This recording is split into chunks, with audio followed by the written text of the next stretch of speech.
Hello students, how are you? I hope all of you are fine.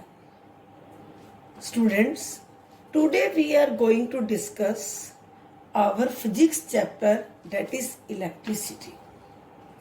Electricity क्या होती है, कैसे define करेंगे, कैसे ये प्रोड्यूस होती है, कैसे हम इस इलेक्ट्रिसिटी को कंट्रोल करते हैं, ये सारा जो पॉइंट्स हैं हम डिस्कस करेंगे चैप्टर इलेक्ट्रिसिटी में। सबसे पहले हम बात करेंगे कि इलेक्ट्रिसिटी का यूज क्या है। We use electricity in our homes, schools, hospitals, industries and so on. It is controllable and convenient form of energy. Controllable means control कर सकते हैं, convenient जितना चाहे, और एनर्जी का मीनिंग पता ही है कि एबिलिटी टू डू वर्क। अब सबसे पहले हम डिस्कस करेंगे इस इलेक्ट्रिसिटी की definition. Electricity means it is flow of charges. It is flow of charges. कहाँ ये फ्लो करते हैं? It is flow of charges in circuit. In circuit. और फ्लो कैसे करते हैं? Positive to negative. Positive to negative. ये इलेक्ट्रिसिटी की है। अब इसके साथ की इलेक्ट्रिसिटी कितने टाइप की होती है मैंने आपको पहले भी बताया हुआ है। इलेक्ट्रिसिटी हमारी टू टाइप्स की होती है। एक होती है स्टैटिक, ठीक है, स्टैटिक इलेक्ट्रिसिटी, और दूसरी हमारी होती है करंट इलेक्ट्रिसिटी। जो स्टैटिक इलेक्ट्रिसिटी होती है वो चार्जेस जो रेस्ट में होते हैं, जो हमने 8th क्लास में हमने किया था नेचुरल फिनोमिना, जिसके अंदर हमने कहा था ग्लास रोड में पॉजिटिव चार्ज गेन होता है, पॉलीथीन में नेगेटिव चार्ज गेन होता है। तो वही जो टॉपिक हमने 8th क्लास में किए थे वो है ये static electricity, charges at rest. मैं यहां पर लिख देती हूं, चार्जेस एट रेस्ट। सेकेंड, अब इलेक्ट्रिसिटी जो हमारे सिलेबस में है वो क्या है? Charges in motion. Charges in motion. कौन सी इलेक्ट्रिसिटी हुई? Current electricity. ओके स्टूडेंट्स, अब ये जो चार्जेस इन मोशन है, ये जो चार्जेस फ्लो कर रहे थे इसमें बताया, किसमें फ्लो बताया था? सर्किट में। तो अब सर्किट ये टर्म्स हैं जो चैप्टर को स्टार्ट करने से पहले हमें क्लियर होने चाहिए। ये सारी टर्म्स होगी। इलेक्ट्रिसिटी की डेफिनेशन क्या है, इलेक्ट्रिसिटी कितने टाइप की होती है, सर्किट क्या होता है। तो सर्किट में हमने क्या कहा था? The close and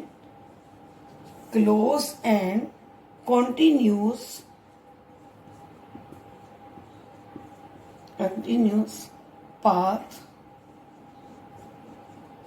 The close and continuous path in which current flows. Close and continuous path in which current flow. जब सर्किट क्लोज होगा, कॉन्टिन्यूस पाथ होगा, तभी जब उसके अंदर करंट फ्लो करेगा। और ये भी पता है जो ये करंट फ्लो करता है कैसे करता है, पॉजिटिव टू नेगेटिव। अब सर्किट भी टू टाइप्स के हमने 7th क्लास में पढ़े हुए हैं। एक ओपन सर्किट और एक पढ़ा हुआ हमने क्लोज सर्किट। करंट किसमें फ्लो करता है? हमेशा क्लोज सर्किट में करता है। ओपन सर्किट क्या? दोनों के सर्किट भी एक बार आप बनाकर तो दिखा रही हूं मैं। ये बैटरी है, जो एक को लॉन्ग रखना है, एक को थिक। जो लॉन्ग होता है वो पॉजिटिव और जो थिक होता है वो नेगेटिव। उसके साथ आपने एक बल्ब का दिखा सकते हो इस तरह से लाइट करते हुए। ये एमीटर जो करंट को फ्लो करता है, इस तरह से आपने एक दिखा देना है। और यहाँ पर एक की आप जरूर याद लगा दोगे कि की मीन्स अगर ये की है तो तो अगर जैसे मैंने डॉट लगाया, इस डॉट को हटा रही हूँ, अगर ये डॉट नहीं है तो इसका मीन्स ये सर्किट ओपन है। एक तो ये वे है, नहीं तो दूसरे में आप ऐसे कर सकते हो कि इसको वायर को ऐसे कर सकते हो कि ये कनेक्टेड नहीं है। क्लोज में आपने क्या करना है कि बैटरी दिखाओगे, ये पॉजिटिव, ये नेगेटिव, ये थिक, ये ना, उसके बाद ये इसमें जैसे मैंने बल्ब का यहाँ पर ये ग्लो दिखाया, आप ऐसे ग्लो नहीं दिखाओगे, एमीटर दिखा दोगे, सॉरी क्लोज में तो ग्लो दिखाओगे और ओपन में आप ग्लो को नहीं दिखाओगे। और यहाँ पर जो की है ये क्लोज दिखानी है। अब दोबारा से सुनोगे आप इसको ध्यान से। ये open circuit in which current does not flow, in which current does not flow, इसलिए मैंने यहाँ पर वायर्स को ब्रोकन में भी दिखाया है और की के यहाँ पर ये डॉट नहीं दिखाया जो ये शो करे कि इसके अंदर करंट फ्लो नहीं कर। क्लोज मीन्स जिसके अंदर करंट फ्लो कर रहा है, circuit in which current flows, इसमें बल्ब को ऐसे करके ग्लो दिखाना है। ये एमीटर है और ये क्लोज की का मीनिंग यही है कि इस सर्किट में करंट फ्लो कर रहा है। पहले सर्किट का मीनिंग क्या होता है, फिर ओपन सर्किट, और फिर यहाँ पर मैंने बात की क्लोज सर्किट की। अब मैं दोबारा से अब डेफिनेशन पर आती हूँ। किसकी डेफिनेशन पर आती हूँ? करंट की डेफिनेशन पर। अब हम करेंगे करंट की डेफिनेशन।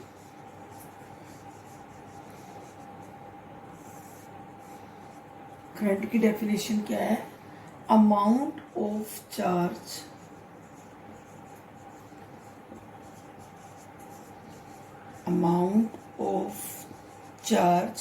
चार्ज यहाँ पर जो हमने पॉजिटिव और नेगेटिव चार्ज की बात की थी, amount of charge flowing per unit time, per unit time.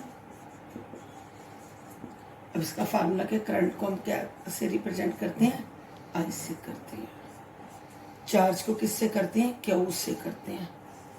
तो अमाउंट ऑफ चार्ज फ्लो पर यूनिट टाइम, तो आई करंट के लिए, क्यू चार्ज के लिए, और टी किसके लिए? टाइम के लिए। अब अगर हम इनके एसआई यूनिट की बात करते हैं तो एसआई यूनिट कूलम का, ये जो चार्ज का एसआई यूनिट होता है ये होता है कूलम, COULOM, कूलम। इसको साइंटिस्ट कूलम ने किया था। उसको ऑनर देने के लिए हमने यहाँ पर उसके चार्ज की जगह हम एसआई यूनिट क्या करते हैं? कूलम करते हैं। टाइम का एसआई यूनिट क्या है? सेकेंड। और करंट के लिए एसआई यूनिट क्या है? एम्पियर। साइंटिस्ट एम्पियर ने करंट के बारे में बताया था, इसलिए एसआई यूनिट करंट का क्या है? एम्पियर। एसआई यूनिट चार्ज का क्या है? कूलम। और टाइम का एसआई यूनिट क्या है? सेकेंड।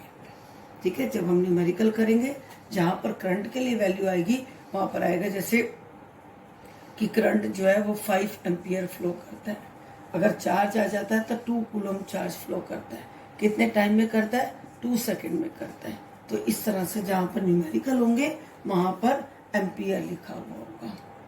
ओके, अब करंट की डेफिनेशन के बाद हम यहाँ पर बात करते हैं कि करंट को हम मेजर कैसे करते हैं, कौन से डिवाइस से मेजर करते हैं। करंट को हम डिवाइस से जिससे मेजर करते हैं वो होता है ammeter.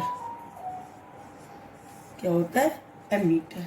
Ammeter is a device which is used to measure the current. और इसका रिप्रेजेंटेशन कैसा है?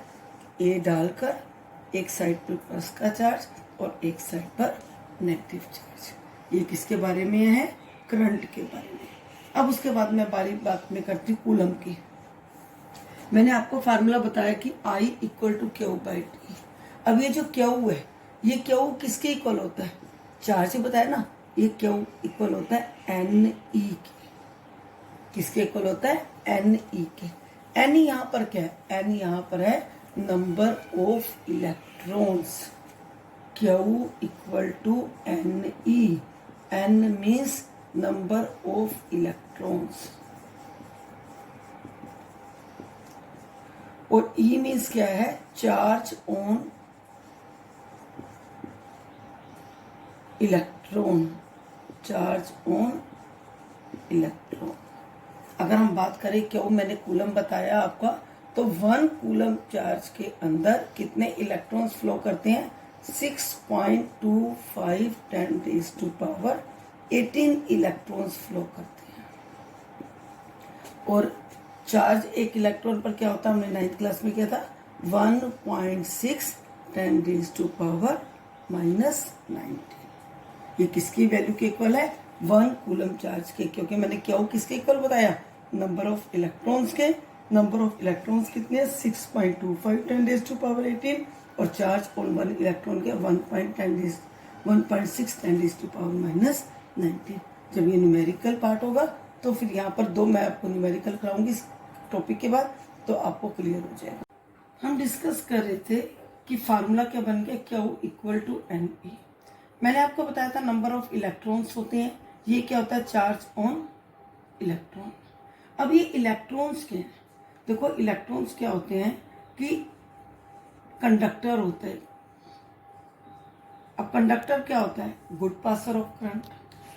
एक क्या होता है, इंसुलेटर। इंसुलेटर क्या है, in which current do not pass. तो एक कंडक्टर होता है, एक इंसुलेटर होता है।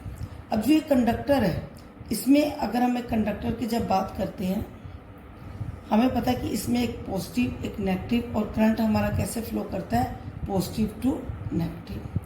अब ये कंडक्टर किसका बना हुआ है, एटम्स का बना हुआ है।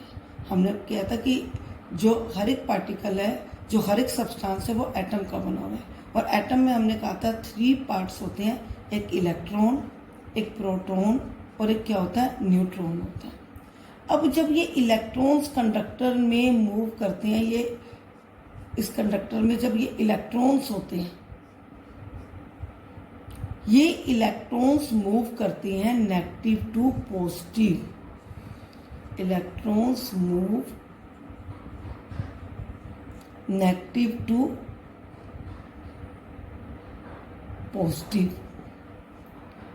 जब ये इलेक्ट्रॉन्स मोशन में आते हैं, एक दूसरे को हिट करते हैं, एक दूसरे को स्ट्राइक करते हैं, एक दूसरे के साथ रब करते हैं, जिससे इसके अंदर क्या प्रोड्यूस हो जाती है, हीट एनर्जी। हम देखते हैं कि कंटिन्यूसली अगर हमारा फैन ऑन रहता है तो फैन गर्म हो जाता है, टीवी ऑन रहता है तो टीवी गर्म हो जाता है। वो किस वजह से, कि इलेक्ट्रॉन्स मोशन में थे। और उससे भी ज़्यादा सरप्राइजिंग ये बात कि करंट इलेक्ट्रिसिटी की पहले डिस्कवरी हुई। किसकी डिस्कवरी हुई, करंट इलेक्ट्रिसिटी की। उसके बाद हमें पता लगा स्टैटिक इलेक्ट्रिसिटी के बारे में।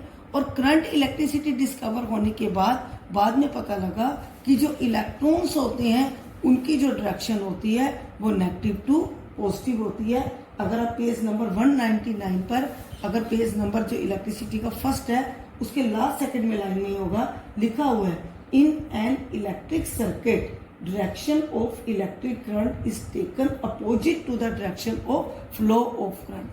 करंट की डायरेक्शन और इलेक्ट्रॉन्स की डायरेक्शन एक दूसरे से क्या होती है, अपोजिट होती है।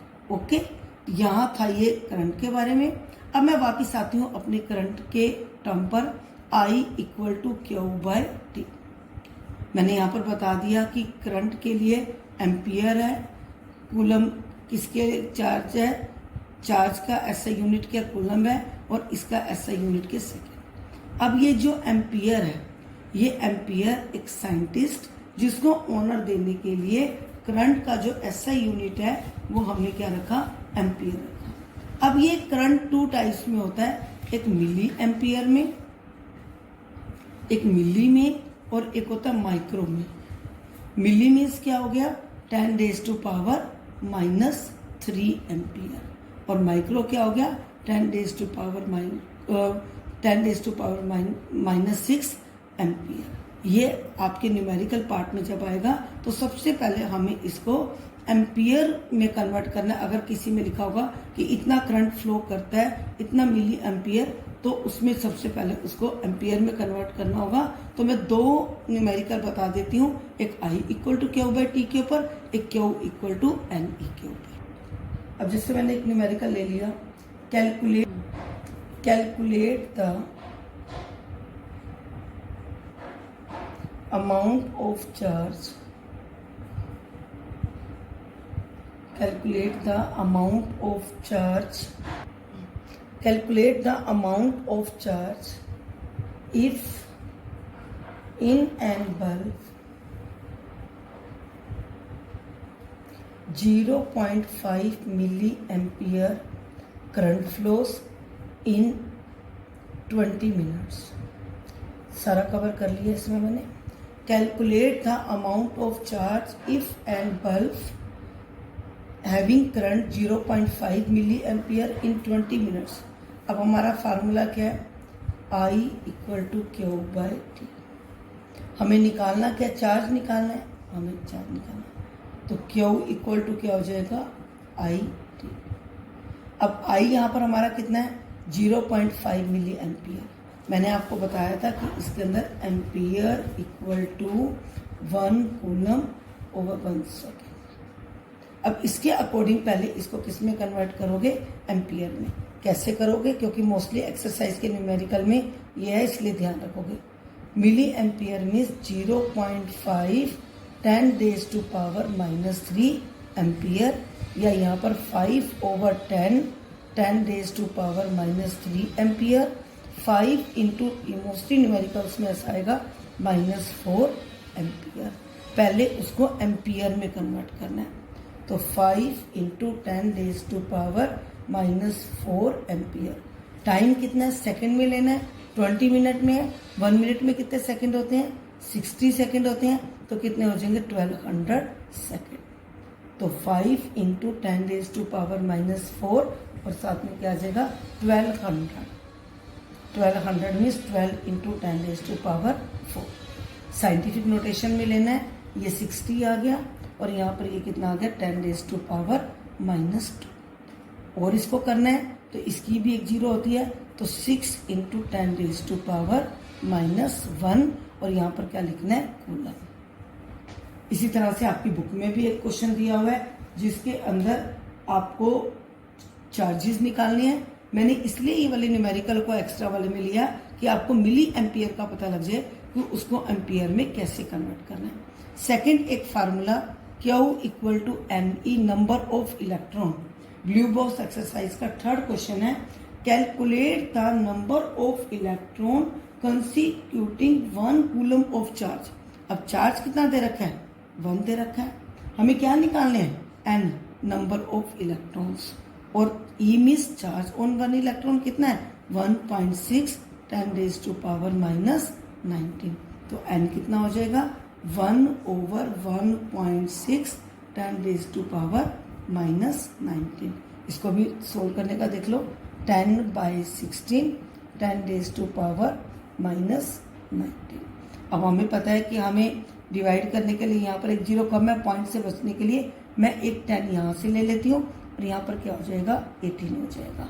अब इसको जब डिवाइड करूंगी 16 6 था से 6.25 आप देखोगे करके 10⁻, ये -19 जब ऊपर गया था तो प्लस का हो गया था. तो ये 18. ये कितने आगे? कितने इलेक्ट्रॉन्स होते हैं 1 कूलम चार्ज में? मैंने पहले भी बताया था 6.25. 2 है तो 2 से डिवाइड कर दो. 3 है 3 से कर दो. लेकिन इतना पता है कि जब भी नंबर ऑफ इलेक्ट्रॉन्स निकालने हैं तो आपको ये फार्मूला यूज करना है. Okay students. अब मैंने करंट को आपको बताया था कि हम मेजर किस में करते हैं? एमीटर में. एमीटर को मैंने आपको सर्किट में जब ज्वाइन करके दिखाया वो उस वायर के साथ है जिसको हम बोलते हैं कि ये जो एमीटर है वो हमेशा किस में अटैच होता है? सीरीज में. आप देखोगे जो उससे पहले वाली वीडियो है उसके अंदर मैंने एमीटर को अटैच करके दिखाया है कि वायर्स के साथ ऐसे करके वो एमीटर ऐड है. इसका मीन्स कि ये सीरीज में है. सीरीज मीन्स कि वायर के साथ ये जुड़ा हुआ है. तो एमीटर को हमेशा किस में रखते हैं? सीरीज में रखते हैं. इसके साथ ही आपने जो पेज नंबर पर है, जो पेज नंबर पर आपके सर्किट और सिंबल दिए हुए हैं पेज नंबर 203 पर, वो भी आपको नोटबुक में बनाने हैं. जो भी क्वेश्चंस मैं करवा रही हूँ वो आपको बनाना है. पेज नंबर 203 पर सेल को कैसे रिप्रेजेंट करते हैं, बैटरी को कैसे करते हैं, जब स्विच ऐसे हो तो तब ये ओपन सर्किट होता है, जब इस पे ये लग जाता है तो ये क्लोज सर्किट है, जब वायर ज्वाइंट होती है तो इस तरह से होता है, जब वायर ब्रोकन होती है तो इस तरह से होता है। तो इस तरह से ध्यान रखना है। एमीटर को कैसे अटैच करते हैं, तो वहां पर एक दिया हुआ है वोल्ट मीटर और रियोस्टेट। अब मैं आती हूँ आपको बताने के लिए कि वोल्ट मीटर क्या होता है। तो ये बताने के बाद अब मैं इसके नेक्स्ट टॉपिक पर आती हूँ, इलेक्ट्रिक पोटेंशियल। इस टॉपिक पर आती हूँ, electric potential. Electric potential difference. अब क्या होता है इलेक्ट्रिक पोटेंशियल? पोटेंशियल मीन्स होता है पावर देना। देखो, इससे पहले एक बॉक्स दिया हुआ है, उसके अंदर मैं आपको बता रही हूँ कि हमें पता है कि जो हम कंडक्टर की बात करते हैं, ध्यान से इसको समझोगे, कंडक्टर की हम बात करते हैं, वो कंडक्टर हमारा कौन सी फॉर्म में होता है? सॉलिड फॉर्म में होता है। कभी भी हमारा कंडक्टर लिक्विड में नहीं होता, गैसेस में नहीं होता, सॉलिड फॉर्म में होता है। और सॉलिड में हमने 9th क्लास में पढ़ा था कि इसके जो पार्टिकल्स होते हैं वो क्लोजली पैक होते हैं। जब इसके पार्टिकल्स क्लोजली पैक होते हैं तो इसमें करंट कैसे पास करता है? अगर हम देखते हैं कि एक बल्ब के अंदर, एक फैन के अंदर कितना करंट पास होता है, कितनी उसके अंदर इलेक्ट्रिसिटी होती है, तो एक सॉलिड होते हुए इसके पार्टिकल जब क्लोजली पैक है तो उसके अंदर करंट की स्पीड को फास्ट कैसे किया जाता है? जबकि हमें पता है कि जो स्पीड ऑफ लाइट है वो कितनी है? 3 × 10⁸ मीटर पर सेकेंड है। इतनी स्पीड है उसकी। फिर इस स्पीड को सॉलिड के अंदर वो पार्टिकल जो इतने क्लोजली पैक होते हैं उसके अंदर कैसे चलती है? तो उसी की हम बात करते हैं इलेक्ट्रिक पोटेंशियल, कि उसको पोटेंशियल दिया जाता है। यहाँ पर आपकी बुक में पहले इसको समझाने की कोशिश करिए टैप से। टैप मीन्स कि जैसे एक टैप में अगर हम वाटर देखते हैं कि वो ऊपर से नीचे की तरफ आता है। एक होस पाइप है, अगर वो होस पाइप है उसमें अगर ऐसे है तो हम देखेंगे कि अगर वाटर अगर होगा तो उसका फ्लो इतना तेज नहीं होगा। अगर उस होस पाइप का एक पोर्शन को अगर हम टैप के साथ लगा देते हैं और उस टैप को ऑन कर देते हैं, हम देखते हैं कि वाटर का फ्लो कितनी फास्टली चलने लग जाता है। सेम इसी तरह से इलेक्ट्रिक पोटेंशियल डिफरेंस, इलेक्ट्रिसिटी के अंदर भी हम 2 पॉइंट पर डिफरेंस करते हैं। इस तरह से वर्क किया जाता है कि उस चार्जेस को हम फास्टली मूव कर सके। तो जो ये चार्जेस को फास्टली मूव करते हैं उसको हम नाम बोलते हैं इलेक्ट्रिक पोटेंशियल डिफरेंस। क्या बोलते हैं? Electric potential difference. मैं इसको बता रही हूं एक बारी।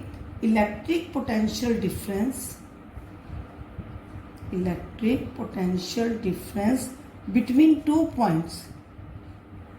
अब मैंने यहां पर बताए थे ना 2 पॉइंट, एक ऊपर एक नीचे, 2 point between 2 points. Electric potential difference between 2 points in an electric circuit. किसके अंदर बात करें? सर्किट के अंदर। in an electric circuit carrying some current, ये बुक में भी लिखा हुआ है आपका, carrying some current as the work done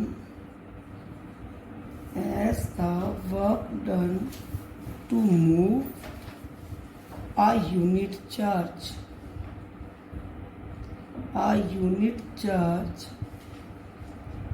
from one point to another,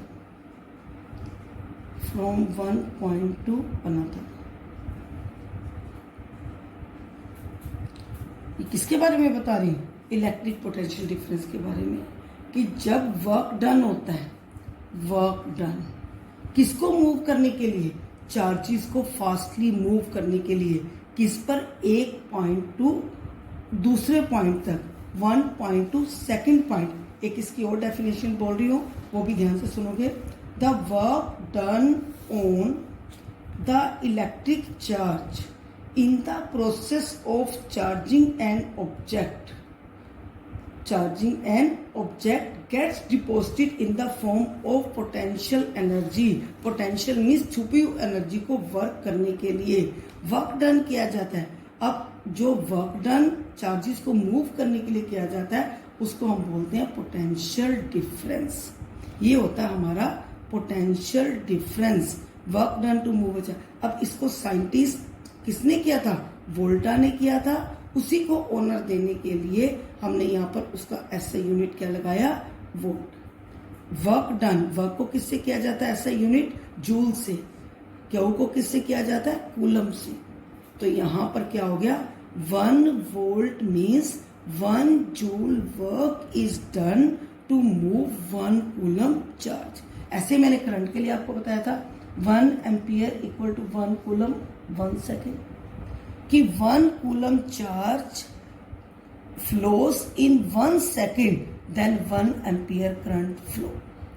एक सर्किट में जब 1 कूलम चार्ज फ्लो करता है 1 सेकेंड में, तब 1 एम्पियर करंट फॉर्म होता है। सेम इसी तरह से ये बहुत इंपॉर्टेंट डेफिनेशन है। Define 1 ampere, define 1 volt. 1 volt means 1 joule work is done to move 1 coulomb charge. अब इसका जो डिवाइस होता है जो वोल्ट को मेजर करने के लिए होता है, डेट इज वोल्ट मीटर। क्या होता है? Volt meter. उसको हम करते हैं V से। इसका भी जैसे एमीटर का होता है ऐसे इससे होता है। ओके, अब इसको कनेक्ट कैसे करते हैं? जैसे एमीटर को मैंने बताया था सीरीज में, ये भी सर्किट में अटैच होता है। मैं आपको बता रही थी कि एक आपको 1 वोल्ट की डेफिनेशन करनी है अच्छी तरह से, 1 एम्पियर की डेफिनेशन करनी है। अब ये बताया था कि एम्पियर किसको होता है? करंट को मेजर करने के लिए होता है। और करंट मेजर कैसे करते हैं? एमीटर के साथ। वोल्ट क्या होता है? पोटेंशियल डिफरेंस होता है। इसको किसके मेजर साथ करते हैं? वोल्ट मीटर के साथ। अब आप देखो कि सर्किट में इसको कनेक्ट कैसे करना है। ये बैटरी है, मैंने सिंबल भी कहे थे, सिंबल और सर्किट आपको करने हैं। यहां पर एमीटर को हम अटैच करते हैं। ये यहां पर की है, ये बता रही है कि ये सर्किट को क्लोज कर रही है। और यहां पर हमने अटैच करना है वोल्ट मीटर को।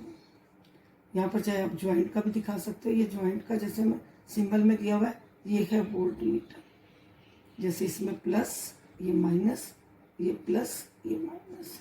अब हम इसमें देखते हैं एमीटर को हमने सीरीज में किया हुआ है और वोल्ट मीटर को किस में किया हुआ है? पैरेलल में।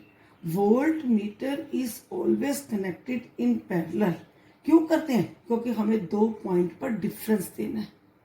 Always connected in parallel across the points between which potential difference to be measured, जिसमें पोटेंशियल डिफरेंस को मेजर करें। ठीक है ना? तो यहां पर ये आपका टॉपिक हो गया इलेक्ट्रिक पोटेंशियल डिफरेंस, एमीटर, और ये क्या हो गया? Volt meter. ओके, अब इसके बाद हम स्टार्ट करेंगे ओम्स लॉ। क्या स्टार्ट करेंगे? Ohm's law. देखो सीक्वेंस वाइज हम चल रहे हैं। सीक्वेंस वाइज में हमने सबसे पहले किसकी किया? करंट के बारे में बताया मैंने आपको। अब आपके पास 3 फार्मूले हो गए, क्योंकि जब मैं आपको होमवर्क में दूंगी तो इन न्यूमेरिकल्स को आपने प्रैक्टिस करना, और कोई प्रॉब्लम है तो टेक्स्ट मैसेज कर देना, मैं उसको प्रॉब्लम में ले लूंगी। I equal to Q by T, ये एक फर्स्ट फार्मूला हो गया। Q equal to N E, ये सेकेंड फार्मूला हो गया। इसके एसआई यूनिट्स को भी ध्यान रखना है। और थर्ड फार्मूला हो गया कि volt equal to work done to move a charge. ये थर्ड फार्मूला हो गया। तो ये न्यूमेरिकल पार्ट में यूज होंगे, तो ये तीनों को आपने करना है। ओके, अब इसके बाद वोल्ट के लिए बता दिया था कि इसका वोल्ट ऐसा यूनिट होता है, इसका जूल होता है, इसका कूलम होता है। और आप बुक में देखोगे तो वहां पर भी दिया हुआ है हाउ मच वर्क। कौन सा एग्जाम्पल है? 12.2। How much work is done in moving a charge of 2 coulomb. Charge कितना दिया हुआ है? 2 कूलम। वर्क कितना, हमें वर्क फाइंड आउट करना है। और इसमें दे रखा है कि डिफरेंस, पोटेंशियल डिफरेंस कितना दिया हुआ है? 12 वोल्ट। ये 12 वोल्ट दिया हुआ है, ये 2 कूलम। नेचुरली वर्क डन के लिए निकालने के लिए फॉर्मूला क्या हो जाएगा? V। अगर वर्क निकाल रहे हो तो जूल लिख दोगे, अगर कूलम चार्ज निकाल रहे हो तो कूलम लिख दोगे, अगर टाइम निकाल रहे हो तो सेकंड लिख दोगे। तो इस तरह से करंट निकाल रहे हो तो एम्पियर लिख दोगे। तो मैं इसके साथ आपको भेजूंगी भी सही कि कौन कौन से आपने न्यूमेरिकल करने हैं। अब मैं आ जाती हूँ आज के वीडियो के लास्ट टॉपिक के ऊपर, ओम्स लॉ। ओम्स लॉ क्या है? आज का लास्ट इंपॉर्टेंट टॉपिक है, वेरी इंपॉर्टेंट टॉपिक है, Ohm's law.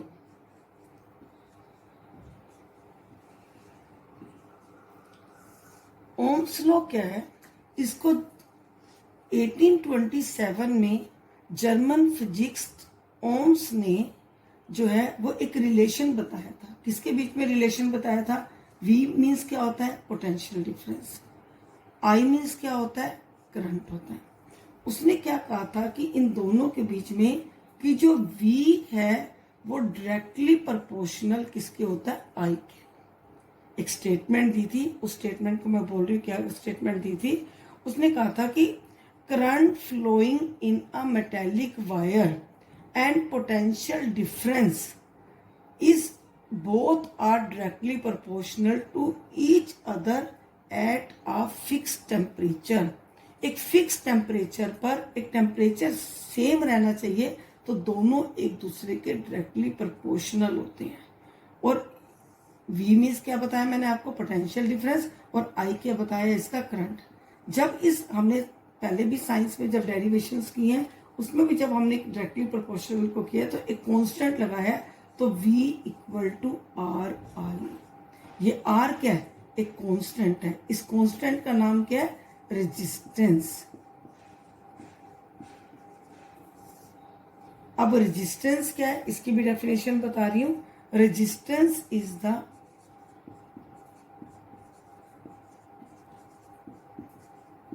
property of conductor. Resistance is a property of conductor which opposes the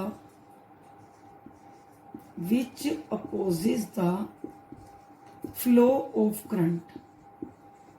Which opposes the flow of current. Current के flow को रोकती है। अगर हम देखते हैं, हम कहते हैं कॉपर में सबसे अच्छा करंट होता है, ठीक है ना। अगर हम कंपेयर करते हैं एल्यूमिनियम के कंपेयर में, तो कहेंगे कि दोनों ही मेटल है कि कॉपर में अच्छा करंट है। रीजन क्या है? कि इसके अंदर रेजिस्टेंस कम है। जिसके अंदर रेजिस्टेंस ज्यादा होगा उसके अंदर करंट कम होगा। कैसे? क्योंकि जैसे R हमारा क्या हो गया? V ओवर में I। दोनों एक दूसरे के क्या हो गए? इनवर्सली प्रोपोर्शनल होते हैं। इनवर्सली प्रोपोर्शनल, करंट ज्यादा तो रेजिस्टेंस कम, करंट कम तो रेजिस्टेंस ज्यादा। अब V हमने कहा था कि वोल्ट मीटर किससे वोल्ट होता है, I हमने किससे किया था? एम्पियर से था। अब इसका SI यूनिट क्या बनना चाहिए था? 1 वोल्ट 1 एम्पियर बनना चाहिए था, लेकिन हम इसका SI यूनिट बोलते हैं 1 ओम, ऐसे करके। ओम किसके लिए? अभी वही आपको क्लियर हो गया होगा कि ओम मीन्स साइंटिस्ट को ऑनर देने के लिए। साइंटिस्ट को ऑनर देने के लिए हमने उसका SI यूनिट क्या रख दिया? ओम। अब इसकी डेफिनेशन, इसकी भी 1 ओम की बहुत इंपॉर्टेंट डेफिनेशन है। 1 ओम की डेफिनेशन क्या होगी कि जब हमारा 1 वोल्ट जो है पोटेंशियल अप्लाई होगा, किसके अंदर? सर्किट के अंदर अप्लाई होगा, और उस टाइम में करंट 1 एम्पियर होगा, तो हमारा जो रेजिस्टेंस हो जाएगा वो कितना हो जाएगा? 1 ओम। प्रॉपर डेफिनेशन क्या है? If the potential difference across the two ends of a conductor is 1 volt, current is 1 ampere, then resistance is known as ohm. ये ओम किसके लिए? साइंटिस्ट ओम के लिए। लेकिन कोई भी डेरिवेशन, कुछ भी बिना जब तक एक्टिविटी ना हो तो हम उसको वेरीफाई नहीं कर सकते, उसको प्रूव नहीं कर सकते। इसके साथ में आपको एक्टिविटी बता देती हूँ कि वो एक्टिविटी कैसी होगी। किसकी एक्टिविटी? Ohm's law activity. अब नेचुरली हमने यहाँ पर VI के बारे में पढ़ा, करंट के बारे में पढ़ा, तो करंट ज्यादा करने के लिए अगर सिंपल वायर होगी तो वो वायर हमारी क्या हो सकती है? हमारी ब्रेक हो सकती है। इस सर्किट के लिए हम स्पेशली जो वायर लेते हैं वो वायर कौन सी लेते हैं? Nichrome wire. कौन सी वायर लेते हैं? Nichrome wire. Nichrome wire means क्या होता है? निकल, क्रोमियम, मैग्नीज, आयरन, Fe। इन चारों से मिलकर एक वायर बनाई जाती है। उस वायर, एक्चुअली वो वायर क्या होती है? अलॉय। मेटल्स, 4 मेटल्स को कंबाइन करके एक वायर जो तैयार की जाती है वो एक निक्रोम वायर होती है, अलॉय होती है।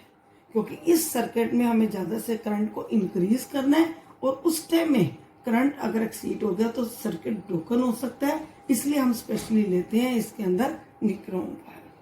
अब इसके अंदर हम एक सर्किट बनाएंगे जिसके अंदर हम 1.5 वोल्ट के 4 सेल लेंगे। 1 बाय 1 करंट को इंक्रीज, पोटेंशियल डिफरेंस को क्या करते जाएंगे, इंक्रीज करते जाएंगे। जैसे पहले मैंने एक सेल लिया, किसका, ये 1.5 वोल्ट का। इसके साथ आप सर्किट ओपन ऐसे कर सकते हो, सर्किट ज्वाइन कर लो, क्लोज सर्किट कर लोगे इसके अंदर। अब ये यहाँ पर ये क्या है, रेजिस्टेंस, सिंबल में आपने पढ़ा होगा रेजिस्टेंस। रेजिस्टेंस का मीनिंग क्या है, जो करंट को अपोज करे, जो करंट को क्या करे, अपोज। ये यहाँ पर क्या है, एमीटर। ये क्या शो कर रहा है, सर्किट क्लोज है। इसके साथ यहाँ पर लगाया, कहीं पर भी लगा सकते हो, वोल्ट मीटर, क्योंकि वोल्ट मीटर हमेशा किस में रखा जाता है, पैरेलल में 2 पॉइंट के डिफरेंस में। पहले मैंने 1.5 वोल्ट का लिया, यहाँ मैंने एक टेबल बना लिया। आप एक्टिविटी बुक से पूरी 1 2 3 4 पॉइंट लिखोगे और इजी वे में दिया हुआ है, टफ नहीं है। यहाँ पर हम क्या करेंगे, पहले सीरीज है ये, यहाँ पर नंबर ऑफ सेल्स हैं, यहाँ पर हमारा है, यहाँ पर करंट आई है, यहाँ पर भी है। जब मैंने रखा सबसे पहले 1.5 वोल्ट का एक सेल, करंट नोट किया। आप अपनी मर्जी से कोई भी करंट है, बस हमें तो ये दिखाना है कि रेशियो फिक्स है कि नहीं है, क्योंकि हमारा V/I आना चाहिए। तो जैसे मैंने जब ये 1.5 वोल्ट का किया, मैंने वोल्ट मीटर और एमीटर में जब रीडिंग नोट करी, मैंने देखा कि वोल्ट मीटर में रीडिंग आ रही है 4 वोल्ट की, और करंट के अंदर जो एमीटर के अंदर रीडिंग आ रही है वो आ रही है 2 एम्पियर की। अब इसके बाद मैंने क्या किया, फिर 1.5 वोल्ट का एक और अटैच कर दिया इसके साथ। यहाँ पर पहले 1.5 का एक किया, फिर 1.5 वोल्ट का एक दूसरा अटैच कर दिया। अब मैंने देखा कि 1.5 वोल्ट का किया, दोबारा भी मैंने 1.5 वोल्ट का कर दिया। अब मैंने देखा कि वोल्ट मीटर में जो रीडिंग आ रही है वो 8 वोल्ट की आ रही है, और करंट क्या है, वो कितना आ रहा है, 4 एम्पियर आ रहा है। आप अपनी मर्जी से कोई भी लिख सकते हो, कुछ भी आप कर सकते हो, आपको एक रेशियो दिखानी है। फिर मैंने थर्ड नंबर पर फिर 1.5 वोल्ट का एक और अटैच कर दिया। यहाँ पर आप बुक में भी देखोगे इस तरह से दिया हुआ है 1.5 वोल्ट का। जब मैंने किया तो मैंने नोट किया कि 12 वोल्ट की वहां पर वोल्ट मीटर में रीडिंग आ रही है, और इसमें कितनी आ रही है, 6 एम्पियर की। फोर्थ वाला सीक्वेंस भी सेम करने के बाद यहाँ पर मेरी रीडिंग, अब आपको पता लग गया होगा 8 एम्पियर, वहां पर कितनी आ रही है, 16।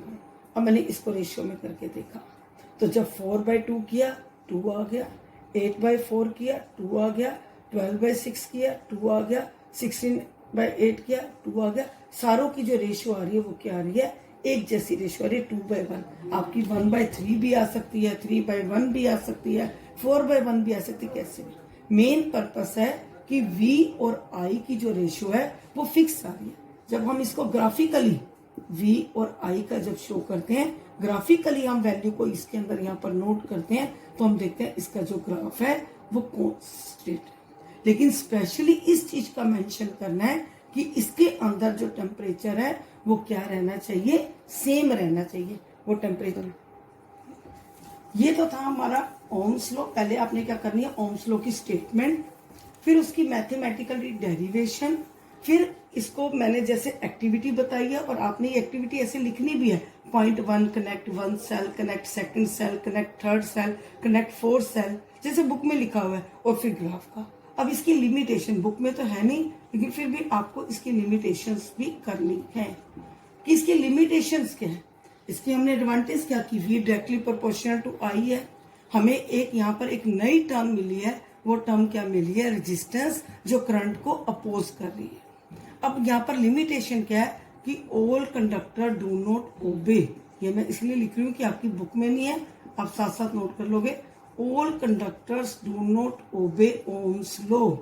क्यों नहीं करता, जैसे मैंने अभी आपको स्टार्टिंग में बताया था, कंडक्टर में इलेक्ट्रॉन्स हैं, मोशन में आ जाते हैं, हीट एनर्जी होती है, और जब हीट एनर्जी होती है तो टेम्परेचर इंक्रीज हो जाता है। तो इसमें सारे कंडक्टर्स पर ओम्स लॉ को ओबे करना इजी नहीं होता, ठीक है ना। क्यों नहीं ओबे होता, क्योंकि टेम्परेचर हो जाता है, और इसकी कंडीशन यही है कि टेम्परेचर कांस्टेंट रहना चाहिए, ठीक है। सेकंड क्या है, ओम्स लॉ जो है वो वैक्यूम ट्यूब पर एप्लीकेबल नहीं होता। वैक्यूम ट्यूब कैसे, जैसे हमारी एलईडी होती है, एलसीडी होती है, वैक्यूम ट्यूब्स पर नहीं होता, जिसमें हम बात कह सकते हैं डायोड, ट्रायोड, ये इस तरह के जो वैक्यूम ट्यूब से आगे आपके +2 में आएगा कि वैक्यूम ट्यूब पर इसको नहीं एप्लीकेबल कर सकते। और थर्ड नंबर पर ये गैसियस कंडक्टर में भी एप्लीकेबल नहीं है। It is not applicable to gaseous conductor. वही मिलता जुलता इंटरमिक्सिंग सही है। All conductors do not obey. Second में it is not applicable to vacuum tube, it is not applicable to gaseous conductor, वहां पर फॉलो नहीं करता। ओके, हमारा जो चैप्टर चल रहा है वो इलेक्ट्रिसिटी। इलेक्ट्रिसिटी में मैंने आपको डिफरेंट टर्म्स बताई हैं। अब आपको करंट का मीनिंग अच्छी तरह से पता लग गया। करंट के बाद आपको अच्छी तरह से मीनिंग पता लग गया वो पोटेंशियल डिफरेंस का। फिर आपको पता लग गया अच्छी तरह से मीनिंग रेजिस्टेंस का। रेजिस्टेंस का मीनिंग मैंने क्या बताया था? It is the property of a conductor in which current opposes, जिसमें करंट अपोज होता है, जो करंट के फ्लो को अपोज करता है, और जिसका मैंने फार्मूला बताया था R = V/R। अब जो ये रेजिस्टेंस है जिसको हम ओम बोलते हैं, वो कौन कौन से फैक्टर्स के ऊपर डिपेंड करता है? ये भी मोस्ट इंपॉर्टेंट क्वेश्चन है। Factors on which resistance depend. उन फैक्टर्स को मैं 1 बाय 1 डिस्कस करूंगी, लेकिन किसके थ्रू करूंगी? पहले एक एक्टिविटी के थ्रू करूंगी। जैसे अगर आप देखो कि एक्टिविटी 12.2 के अंदर, एक्टिविटी 12.2 में आप देखोगे कि यहाँ पर एक पहले गैप छोड़ा हुआ है, आगे सारा एक सर्किट क्लोज बना रखा है, की भी बना रखी है, एमीटर भी बना रखा है, चाहे आप वोल्ट मीटर बना लो कुछ नहीं। अब ये पॉइंट क्या है कि यहाँ पर हम गैप दे दिया है कि यहाँ पर अलग अलग वायर्स को जोड़ सके। जैसे पहले इसके अंदर पहले एक बारी कॉपर वायर ले ली, फिर हमने एमीटर के अंदर रीडिंग नोट करी, वोल्ट मीटर में रीडिंग, अगर वोल्ट मीटर आप इसके अंदर शो कर रहे हो, एक चीज का आप ध्यान रखोगे कि वोल्ट मीटर को आपने किसमें लेना है। ये जैसे मैंने रेजिस्टेंस भी ऐड कर दिया और यहाँ पर मैंने कर दिया वोल्ट मीटर। अब मैंने पहले यहाँ पर एक पॉइंट ले लिया, ये एक्स और वाई, इसके बीच में हमारा ये जॉइंट है। पहले मैंने ले ली कॉपर वायर, फिर मैंने लिया एल्यूमिनियम वायर, फिर मैंने ले लिया सिल्वर वायर, फिर फोर्थ मैंने ले लिया निक्रोम वायर। कौन सी वायर ले ली? निक्रोम। एक चीज का ध्यान रखना आप इसमें, ये भी एलिमेंट है, मेटल है, ये भी मेटल है, ये भी मेटल है, और ये क्या है? अलॉय है। इसके अंदर रेजिस्टेंस इनके कंपेयर में ज्यादा होगा। जब मैं इनको 1 बाय 1 ऐड करती हूँ, मैं देखती हूँ करंट इज डिफरेंट। इसमें हमारा रिजल्ट क्या आया? Current is different, current is different in different components। Copper में अलग करंट आएगा, और करंट हमने कहाँ मेजर करना है? एमीटर में। डिफरेंट कंपोनेंट्स में डिफरेंट करंट हम नोट करेंगे। अब इसके साथ अब हमारा आ जाता है गुड कंडक्टर। पेज नंबर आपका 206 पर गुड कंडक्टर। गुड कंडक्टर क्या है? जिसके अंदर current, good passer of current है, और गुड पासर ऑफ करंट में रेजिस्टेंस की वैल्यू क्या हो जाएगी? कम हो जाएगी। तो मैं अब यहाँ पर आपको बता रही हूँ कंडक्टर, इंसुलेटर, पहले 6-7 में भी किया हुआ है, लेकिन अब इसकी डेफिनेशन थोड़ी सी डिफरेंट हो जाएगी, क्योंकि अब इसके साथ आपको पता लग गया कि अब रेजिस्टेंस क्या होता है, कि रेजिस्टेंस करंट का क्या होता है? अपोजिट होता है। सबसे पहले मैं अगर करंट की डेफिनेशन करती हूँ तो उसके अंदर क्या करती हूँ? A component of a given size that offer low resistance। जो क्या ऑफर करता है? लो रेजिस्टेंस को ऑफर करता है, that is good conductor। Insulator क्या है? जिसके अंदर कंडक्टर क्या करता है? हाई रेजिस्टेंस को ऑफर करता है। तभी डिफरेंट कंपोनेंट्स में डिफरेंट करंट है। जिसके अंदर लो रेजिस्टेंस है उसके अंदर ज्यादा करंट है, जिसके अंदर हाई रेजिस्टेंस है उसके अंदर करंट जो है वो लेस है। क्यों? क्योंकि दोनों एक दूसरे के अपोजिट होते हैं। अब आ जाता है रेजिस्टर, वो कंपोनेंट जिसके अंदर एक एप्रिशिएबल रेजिस्टेंस होता है, that is known as resistor. जैसे हमारे फैन है, टीवी है। अ कंडक्टर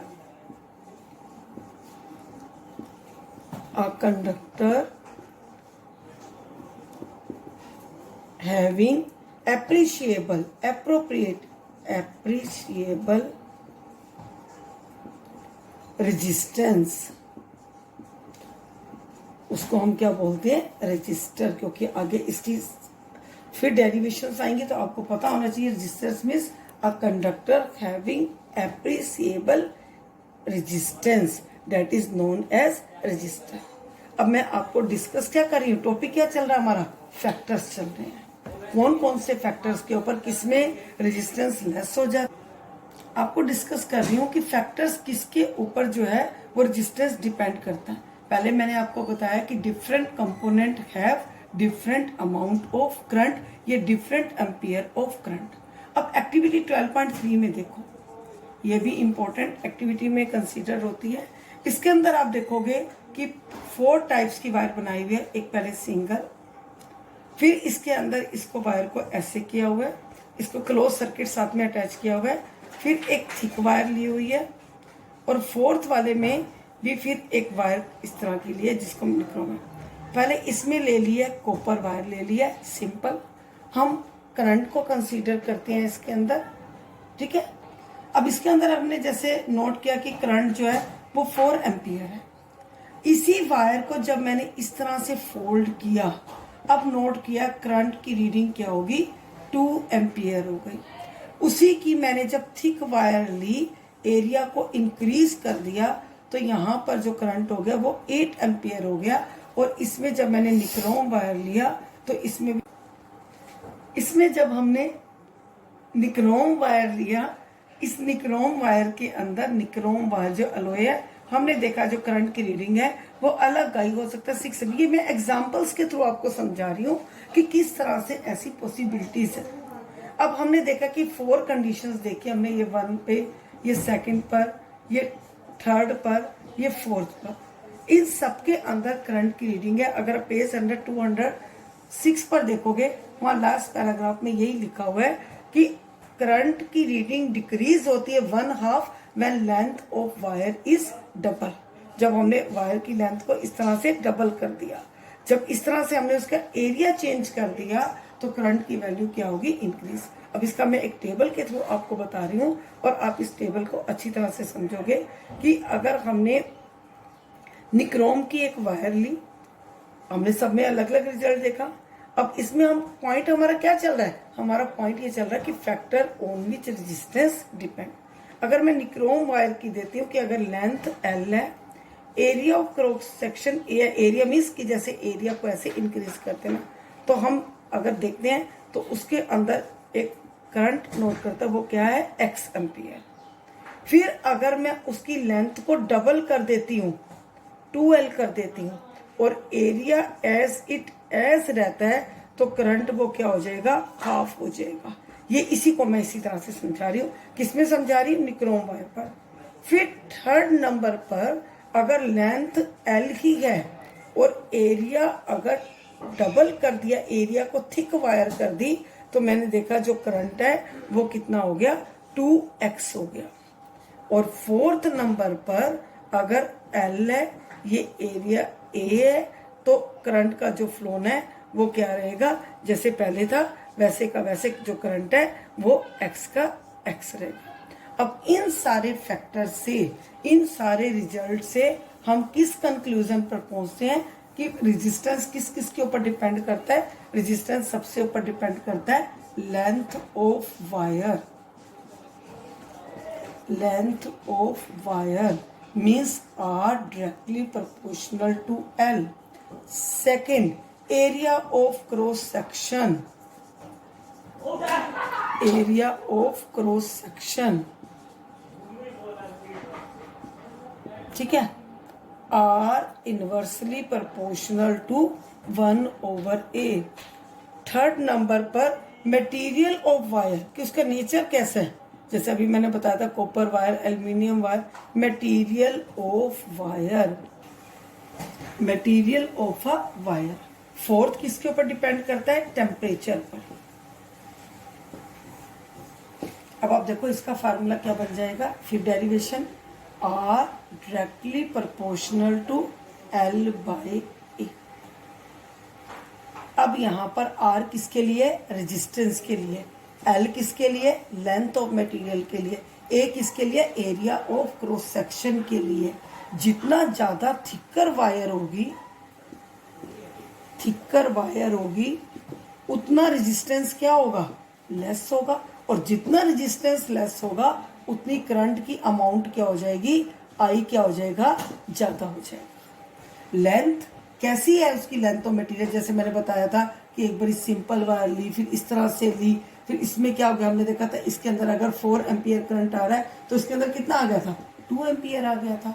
तो लेंथ ऑफ मटेरियल, टेम्परेचर का भी सेम ऐसे, जितना ज्यादा टेम्परेचर होगा उतने ज्यादा इलेक्ट्रॉन्स मोशन में आएंगे, उतनी ज्यादा रेजिस्टेंस होगी और उतना करंट क्या होगा? कम होगा। मैंने अब आपको बता रही थी कि जो फैक्टर्स होते हैं वो उनके ऊपर रेजिस्टेंस कैसे डिपेंड करता है। तो R directly proportional to length of material area of cross section. अब नेचुरली जहां पर डायरेक्टली प्रोपोर्शनल है वहां पर उसको सिंप्लीफाई करेंगे तो आर इक्वल टू ये रो, वहां पर हमने क्या किया था? V directly proportional to I, और यहां पर जब डायरेक्टली प्रोपोर्शनल को किया था ये R क्या था? कांस्टेंट था। यहां पर ये रो भी क्या है? कांस्टेंट। इसको हम क्या नाम देते हैं? रो। इसका नाम क्या होता है? रेजिस्टिविटी। रेजिस्टिविटी। अगर आप देखो रेजिस्टिविटी का फार्मूला क्या होगा, थोड़ा सा इस तरह से आप क्या करोगे, ऐसे लंबा ले। अब ये आर ए ओवर में रेजिस्टेंस का ऐसा यूनिट क्या था? ओम। एरिया किस में लेते हैं? मीटर स्क्वायर में लेते हैं। लेंथ किस में लेते हैं? मीटर में। तो इसका ऐसा यूनिट क्या हो गया? ओम मीटर। अब इसकी डेफिनेशन को अच्छी तरह से सुनोगे आप। इसकी डेफिनेशन क्या है? It is the characteristics property of a material. वो क्या है? एक प्रॉपर्टी ऑफ कंडक्टर है। Property of conductor means which opposite the flow of current. ये दोनों इसके इक्वल तो होते हैं, दोनों ही करंट को अपोज करते हैं, लेकिन दोनों का जो नेचर है वो डिफरेंट है। इसकी प्रॉपर डेफिनेशन क्या बनेगी? It is the characteristics property of a material. Characteristic property of a material. It is the resistance. It is the resistance offered by its piece having length 1 meter, having area meter square, और material की जो side है वो कितनी होगी? 1 meter, when current flows perpendicular to the opposite faces। किसकी definition है? Resistivity की। It is the characteristic property of a material having resistance offered by its piece, having length 1 meter, area of cross section 1 meter square, having side 1 meter when current flows perpendicular to the opposite faces। तो ये किसका था formula? वो definition थी, और ये formula किसका बन गया? रेजिस्टिविटी का। अब रेजिस्टिविटी की अगर हम देखते हैं, आपकी बुक में पेज नंबर 207 पर एक टेबल बना हुआ है। किसका टेबल बना हुआ है? पहले कंडक्टर लिखा हुआ है,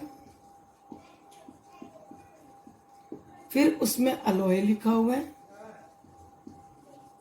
फिर उसमें इंसुलेटर लिखा हुआ है। इस टेबल को आपने लर्न नहीं करना, सिर्फ इसकी वैल्यू को समझना है। मटेरियल्स के नेम लिखे हुए हैं। कंडक्टर में हमें पता है good passer of current, alloys जिसमें मेटल का मिक्स है, इंसुलेटर जिसमें एप्रोप्रिएट रेजिस्टेंस जो होता है वो नहीं होता। इसके अंदर रेजिस्टेंस लेस है, करंट ज्यादा है। इसके अंदर रेजिस्टेंस ज्यादा है, करंट क्या है? कम है। ये गुड पासर ऑफ करंट नहीं होते, ये गुड पासर ऑफ करंट होते हैं।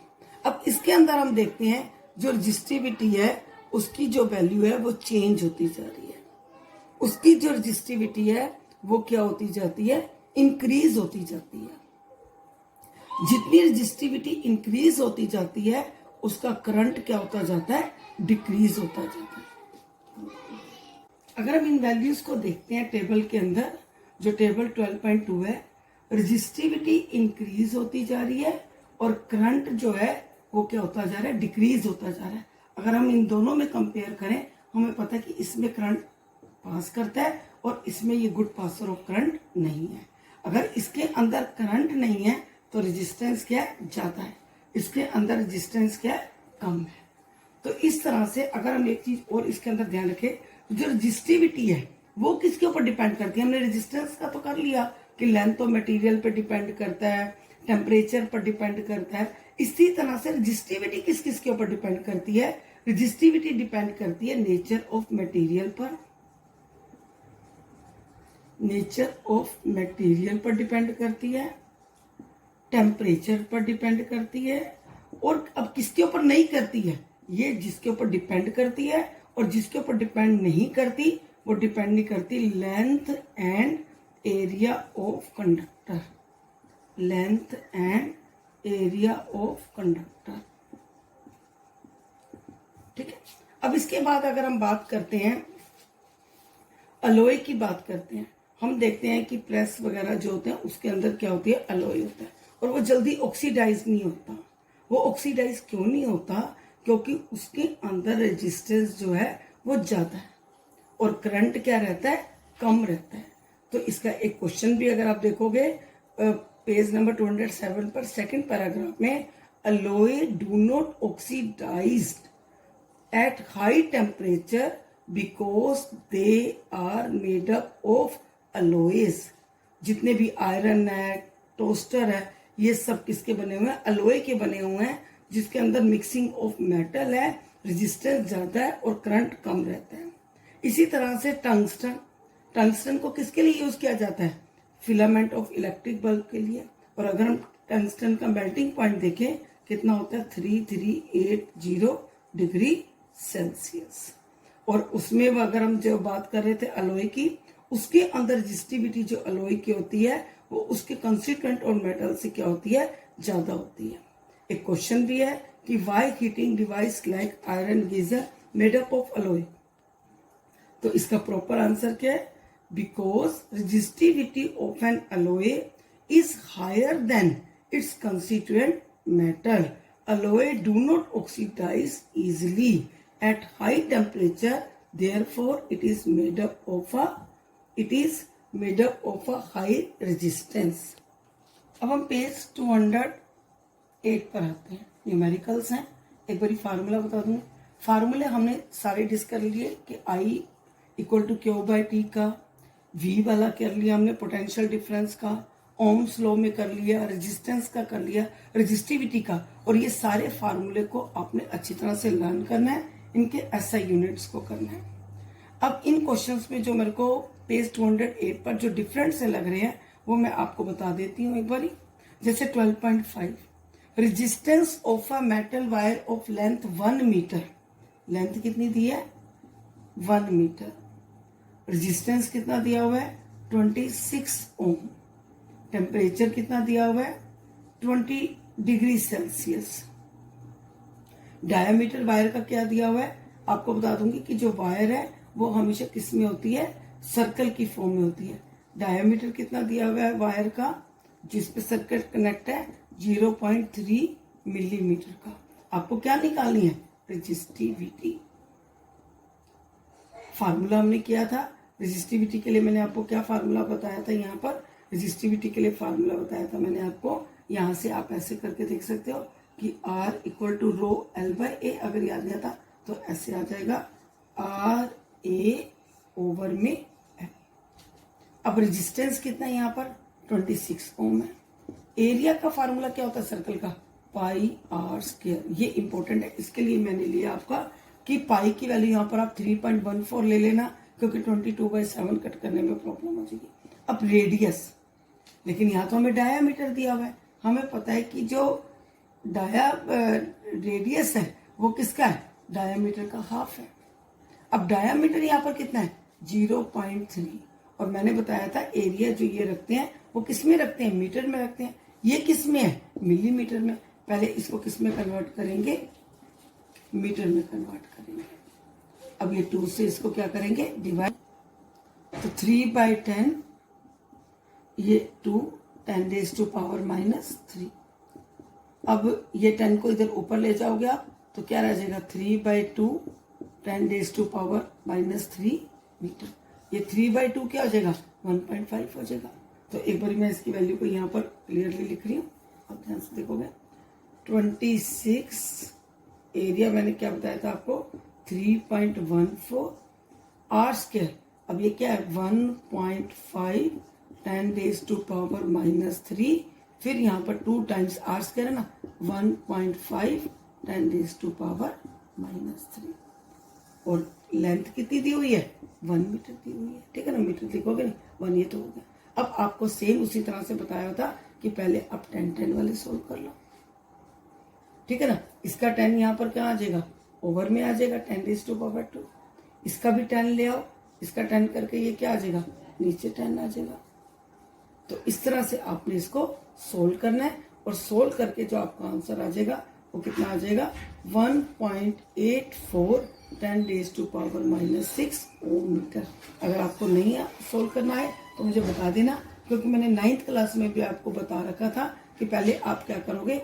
इन नंबर्स को अलग रख दोगे और पहले 10 वैल्यू वाली को सोल्व कर लोगे, फिर इनको काट कर फिर आप इसको एक रेशियो में रखोगे। ओके स्टूडेंट्स, मेरी 12.5 क्वेश्चन में अगर आपको कैलकुलेशन में अगर कोई प्रॉब्लम आएगी तो मुझे लिख देना, मैं आपको दोबारा कैलकुलेशन भी करके दिखा दूंगी। नहीं तो जैसे मैंने 9th में आपके ग्रेविटेशन वाले में बताया था, 10 वाले अलग कर लेने, वो अलग करें। अगर वो उसी मेथड को आपने फॉलो करना है, और अगर फिर भी कोई डाउट हो तो मुझे लिख देना आप मैसेज में। ठीक है, अब उसके बाद 12.6 भी एक अलग से न्यूमेरिकल है। A wire of given material having length L, area of cross section A, has a resistance 4 ओम। अब हमें पता R का हमारा फार्मूला क्या होता है? रो L/A, और इसकी वैल्यू क्या दे रखी है? 4 ohm resistance. What would be the resistance of another wire? अब एक दूसरी वायर लेनी है, तो फर्स्ट केस हो गया। सेकेंड वायर में क्या रेजिस्टेंस हो जाएगा अगर उस लेंथ को हमने हाफ कर दिया? अब L की जगह हमारा क्या हो गया? L/2 हो गया, और एरिया ऑफ क्रॉस सेक्शन क्या हो गया? 2A हो गया। अब हम यहाँ पर फिर फार्मूला लिखेंगे, R = रो L/E। अब यहाँ पर ये रो L हमारा कितना आ गया? L/2 हो गया। एरिया कितना हो गया? 2A हो गया।